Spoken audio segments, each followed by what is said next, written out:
कि जो लिथियम है उसका एक बहुत बड़ा जखीरा डिस्कवर किया है मकबूजा कश्मीर के अंदर, और उस बताया जा रहा है कि इससे क्या होगा, इसको लेकर फ्यूचर डिजाइन क्या है हिंदुस्तान के। अगर India Indo Pacific economic forum को ज्वाइन कर ले तो इंडिया जो है वो $5 ट्रिलियन की इकोनॉमी बन सकता है। आज वो चाइना के बाद आपकी एशियन सुपर पावर वो ऑलमोस्ट है आफ्टर चाइना।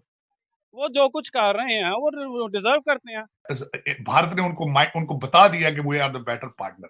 सरकार उन्होंने दूसरा अपना शिप कैरियर उतारा है, दूसरा शिप कैरियर, और सिर्फ इस वजह से, एक आपकी कराची पे नजर रखने के लिए और दूसरा चाइना पे नजर रखने के लिए। एक उन्होंने रशिया से लिया अगले दिन, उसके ऊपर उनका तेजा जहाज, कल उनका एक्सपेरिमेंट था, तेजा जहाज उस पर उतरा है। और आपके पास क्या है? पेट्रोल नहीं, मोटरसाइकिल चलाने वास्ते। वो इस वक्त इंडिया उस लेवल पर पहुंच चुका है, आप उनके नजदीक होंगे तो कुछ शायद आपका फायदा हो, दूर जितना जाएंगे उतने जलील ख्वार होंगे दुनिया में। आज आईएमएफ जितना जलील कर रहा है, मैं बता रहा हूं ये इसके पीछे भी भारत की नापसंदीदगी। Influence of Bharat is so strong in Washington DC, आप सोच नहीं सकते। और आप एग्जिस्ट ही नहीं करते, you don't exist in Washington DC. Bilawal Bhutto चौथी दफा आए, छुपके से चले गए। ना ना ना ना, यहाँ पे जिस बहाने आए गए, या इस वक्त इस साल प्रेयर का ब्रेकफास्ट ही नहीं हुआ। अच्छा, हाँ, ये हम सेगमेंट करेंगे इसके ऊपर फिर किसी वक्त।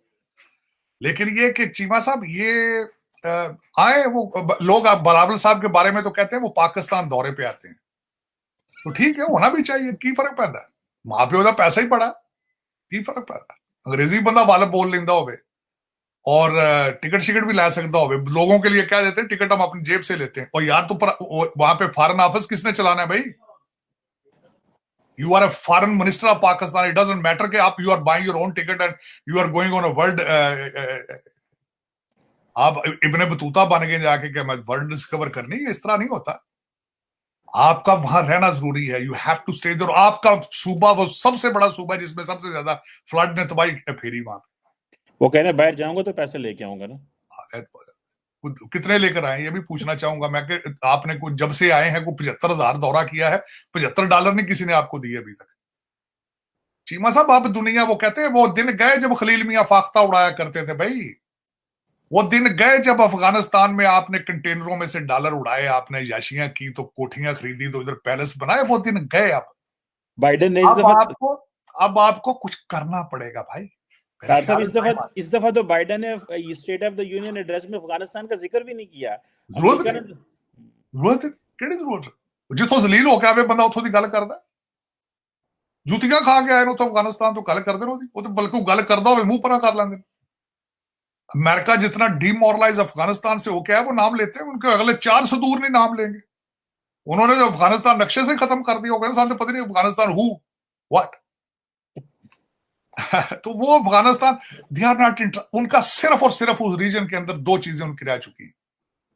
चाइना, हमारा नया जो मकार्थी बना स्पीकर वो भी जा रहा है ताइवान, और उनको सूट करता है। भारत ने उनको बता दिया कि we are the better partner. सरकार उन्होंने दूसरा अपना शिप कैरियर उतारा है, दूसरा शिप कैरियर, और सिर्फ इस वजह से, एक आपकी कराची पे नजर रखने के लिए और दूसरा चाइना पे नजर रखने के लिए। एक उन्होंने रशिया से लिया अगले दिन, उसके ऊपर उनका तेजा जहाज, कल उनका एक्सपेरिमेंट था, तेजा जहाज उस पर उतरा है। तुर्की ने हम लोगों को जो शहबाज शरीफ को जो वो आने से मना कर दिया है, ये कहा है कि जब सब कुछ हो गया है उसके बाद आप लोग आ रहे हो, ठीक है। तो सर ऐसा उन्होंने जो रिस्पॉन्स है वो इंडिया के लिए क्यों नहीं दिया? भाई उनको तो उन्होंने दोस्त कर दिया। आप लोगों को यहाँ पे हमारी फौज ने हमारे जहनों में ये डाला हुआ है कि इंडिया जो है हमारी दुश्मन है। आप इंडिया की इकोनॉमी देखें, आप इंडियन पीपल देखें, जितने गूगल, जितना बिग कंपनीज के सीईओ हैं सब इंडियंस हैं, ठीक है। हमारे मुल्क में कौन है सीईओ वहाँ पे? हमारे तो मुल्क के लोगों का पासवर्ड सबसे नीचे, चौथे नंबर पर है दुनिया में, सबसे निचली सतह पे। तो आप इस पे ही हमें इतनी शर्मिंदगी होती है। हम इंडिया का क्या मुकाबला करेंगे? पूरी दुनिया में सबसे ज्यादा एक्सपोर्ट इंडियन कर रहे हैं। हमारी क्या एक्सपोर्ट? हमें तो बाहर कोई चीज नजर नहीं आती पाकिस्तान की, हमें तो सिर्फ शान मसाला नजर आता है, उसके अलावा कुछ नहीं, ठीक है ना। तो जिस हवाले से मैं आपको ये बताना चाहता हूँ, जिस वजह से हमें काफी परेशानी होती है। एटलीस्ट हमारी जो बेहतरीन राइस है, राइस एक्सपोर्ट करें, जिससे वहाँ के हम लोग वहाँ पे यूटिलाइज करें, वो तो रहे थे लेकिन वो भी बंद हो गए। कुछ इकोनॉमी बेहतर हो, हमारा पैसा वहाँ पे जाए।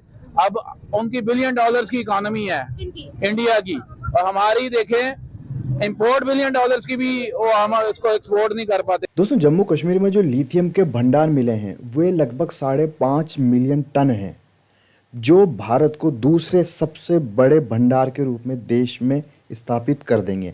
इस वक्त दुनिया का सबसे बड़ा भंडार लैटिन अमेरिका के देश चिली के पास है, जो लगभग 7.5 से 8 मिलियन टन माना जाता है। दूसरे पे इस वक्त तो ऑस्ट्रेलिया आता है, जिसके पास 2.5 से 3 मिलियन टन है, और ऑस्ट्रेलिया ही इस वक्त सबसे बड़ा उत्पादक देश है लिथियम का, जिससे बैटरीज, दूसरी इलेक्ट्रॉनिक चीज़ें बनती है। इसके अलावा दोस्तों, जो गरीब देश हैं अफ्रीका के, घाना, कांगो, सेंट्रल अफ्रीका, यहाँ से भी कुछ निकलता है, लेकिन इतना ज़्यादा नहीं निकलता। लेकिन ये जो भंडार मिला है ये दुनिया का दूसरा सबसे बड़ा भंडार है, और वैसे भी फ्यूचर टेक्नोलॉजी इलेक्ट्रिकली आने वाली, यानी कि भारत के लिए ये एक तरह से किस्मत का काम भी करेगा, क्योंकि भारत अब फ्यूल से हटके इलेक्ट्रिकल कारों पे और बाइक्स पे जा रहा है प्रदूषण की वजह से। और अगर ये हमें लिथियम ये मिलता है तो हमें लिथियम ऑस्ट्रेलिया से या दूसरे देशों से इंपोर्ट नहीं करना पड़ेगा, जिसकी वजह से हमारी लागत काफ़ी कम हो जाएगी और हम इलेक्ट्रिकल कार को बेच भी पाएंगे। और एक्सपोर्ट में भारत चाइना के बाद हो सकता है दूसरे नंबर पर आ जाए। इस वक्त चाइना नंबर 1 मार्केट बन चुका है इलेक्ट्रिकल कारों का। और दोस्तों, टेस्ला जो भारत में आने वाली थी उसका भी मेन यही कारण था, वो बोल रहा था कि हम यहाँ पर केवल असेंबल करेंगे, लेकिन भारत ने कहा था तुम यहीं बनाओ। लेकिन अब चूंकि लिथियम यहाँ मिल चुका है तो जाहिर है दोस्तों टेस्ला की फैक्ट्री यहीं लगेगी, क्योंकि जब उसको जो रॉ मटेरियल है वो यहीं से मिल जाएगा तो उसको वो ऑस्ट्रेलिया से इंपोर्ट नहीं करना पड़ेगा, फिर उसको चाइना में उसकी प्रोसेसिंग नहीं करनी पड़ेगी, जिसकी वजह से लागत भी काफ़ी कम हो जाएगी। दोस्तों, इस वक्त आईफोन वैसे भी जो 1.5 लाख का आते थे वो प्रो भी लगभग 1 लाख का ही मिल रहा है, क्योंकि उसका प्लांट जो है वो चेन्नई में लग चुका है, यहीं पर बन रहे हैं, मेड इन इंडिया के। तो दोस्तों, जम्मू कश्मीर में लिथियम मिलना एक बहुत बड़ी बात है। यहाँ पर जम्मू कश्मीर के और लद्दाख के लोगों को जो है ज़्यादा से ज़्यादा जॉब्स उन्हीं को दी जाएगी, और जिससे उस हिस्से का विकास बहुत तेज़ से होगा। दोस्तों, 370 वाकई में जम्मू कश्मीर के लिए एक बहुत बड़ा वरदान साबित होगी। दोस्तों, ये लिथियम मिलने की खबरें हैं, ये गिलगित बाल्टिस्तान में भी आग की तरह फैली है, और वहाँ के भी लोग बोल रहे हैं अब, क्योंकि वहाँ पे तो उनको आटा ही नहीं मिल रहा है, उनको पहले गेहूं पे सब्सिडी दी जाती थी, वो भी बंद कर दी। तो गिलगित बाल्टिस्तान भी अब लगातार वहाँ पर प्रोटेस्ट बहुत तेज़ी के साथ हो रहे हैं। इसको इंडियन मीडिया इतना उठा नहीं रहा। वो कब से चिल्ला रहे हैं कि दिल से दिल को खोल दो और करगिल से हमारा रिश्ते जोड़ दो, यानी कि आप रास्ता खोलो, हमें उधर जाने दो। यानी एक तरह से वो सिग्नल दे रहे हैं कि हम वापस से लद्दाख से यूनाइट होना चाहते हैं। दोस्तों, अगर ऐसा है तो गिलगित बाल्टिस्तान को भी भारत में जुड़ जाना चाहिए, क्योंकि इससे वहाँ की भी तरक्की होगी। क्योंकि वहाँ पर पाकिस्तान ने काफ़ी शोषण किया है, उनके जो कीमती पेड़ हैं उनकी लकड़ियों को ले जाकर इस्लामाबाद में बेचा है, एक्सपोर्ट किया है, और उसका फ़ायदा उनको नहीं मिला है। लेकिन चूंकि भारत ऐसा नहीं करता, जैसे मंगला में जब तेल निकले थे तो वहाँ पर लोकल लोगों को राजस्थान में काफ़ी जॉब दी गई थी। तो उम्मीद है दोस्तों जम्मू कश्मीर में और लद्दाख के लोगों को भी ये सब मिलेगा, और इसको देखते हुए गिलगित बाल्टिस्तान भी भारत के साथ जुड़ेगा। जय हिंद दोस्तों।